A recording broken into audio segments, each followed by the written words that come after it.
commence la recherche pour les tendances, enfin pour créer une collection chez Jacob, mon équipe et moi-même, on regarde à toutes les key looks et toutes les tendances importantes qui viennent des runways. Et ensuite, on fait une interprétation pour vraiment plaire à notre cliente et vraiment s'adresser à ses besoins. Première tendance importante et toujours un point de départ pour nous chez Jacob, c'est les couleurs. Ce qui est intéressant cette saison, c'est que c'est pas juste une couleur. Comme dans le passé, les gens pouvaient nous demander c'est quoi la couleur de la saison, puis j'étais capable de juste dire une couleur. Maintenant, c'est vraiment plusieurs, puis il a fallu les séparer en histoires. La première histoire, c'est tout ce qui est les tons de pierres précieuses. Alors, tu as le bleu saphir, tu as le rouge rubis, et tu as le mauve plus améthyste. Ensuite, tu as ce qu'on appelle les couleurs d'automne. Alors, le orange, qui est vraiment la nouvelle couleur. Les jaunes, les bordeaux, les bruns et les camaux. Ensuite, tu as les pastels. Les pastels, c'est vraiment une version plus pâle des tons de bijoux qu'on appelle. Donc, ton mauve devient lilas, ton bleu va bleu pâle, et puis ton rouge s'en va vers les roses. Bien sûr, il ne faut pas s'en faire. On aura toujours chez Jacob le noir, le gris, le choc et le blanc. Ce qui est fantastique, c'est la base d'une garde-robe et ils sont vraiment là pour rester. Je ne peux pas seulement juste parler des couleurs, il faut que je parle des imprimés et des motifs parce que ça fait partie de toute la même histoire. Chez Jacob, cette saison, on va retrouver des pois, des fleurs, des géométriques bien sûr. Et la nouveauté, c'est le retour des carreaux. Alors, on va le voir dans la jupe, dans le pantalon, dans la robe.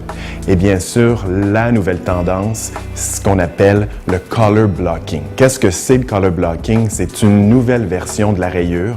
C'est un peu plus punché. Alors, ce sont des rayures qui sont un peu plus larges. Et on l'utilise surtout dans le chandail, mais vous allez aussi le retrouver plus tard dans les robes. La deuxième tendance importante, c'est le veston équesse.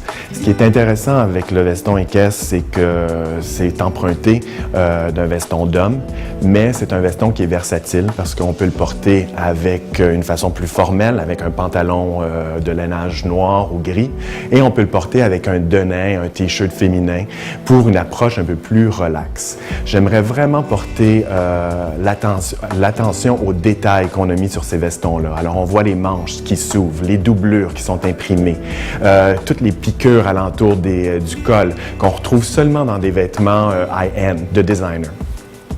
Ensuite, c'est la coupe qui est près du corps, qui rend vraiment la femme un sentiment vraiment qu'elle se sent sexy. Je vous ai gardé le meilleur pour la fin et c'est le knitwear. Alors, c'est basé alentour du cardigan et on est vraiment reconnu pour ça chez Jacob, tout ce qui est fait en maille.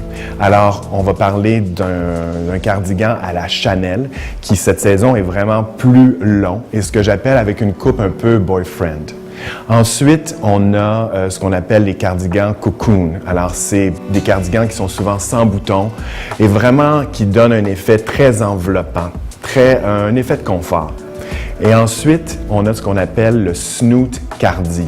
Alors, c'est un terme, c'est un anglicisme, mais c'est vraiment un cardigan qui est basé ou inspiré d'une écharpe. Alors, on peut se l'enrouler autour du cou, on peut le porter déboutonné. Et si vous allez sur notre site web, vous allez vraiment trouver toutes les différentes façons de porter le snoot cardi.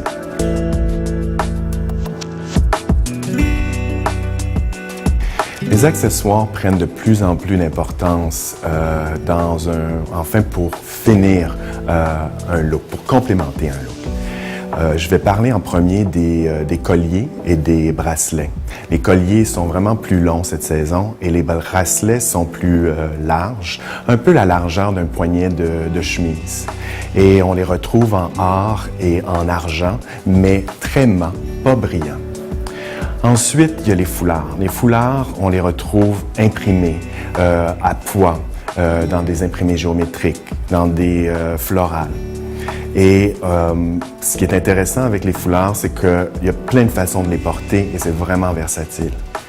Aussi, il y a les ceintures. Les ceintures, cette année, ils ne viennent pas juste en noir ou en gris ou avec juste une couleur. C'est vraiment plusieurs couleurs puisque la couleur est vraiment importante et vraiment ça donne un pop sur un tailleur tout noir ou un tailleur gris.